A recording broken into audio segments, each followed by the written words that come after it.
As artificial intelligence grows its footprint in society, U.S. lawmakers are cautioning voters about its potential to spread misinformation. Minnesota Secretary of State Steve Simon testified on the issue in Washington today. He recommends a multi-level response to the advancements in AI. Senator Amy Klobuchar chaired today's hearing before the Committee on the Rules and Administration. Secretary Simon says the potential threat to the administration of elections is real.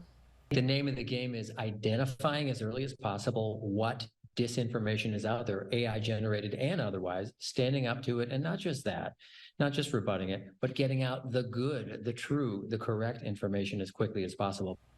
Senator Klobuchar is among lawmakers introducing bipartisan legislation aimed at banning the use of deceptive content created by AI in federal election campaigns. We'll hear more from Senator Klobuchar and Secretary Simon tonight at 10.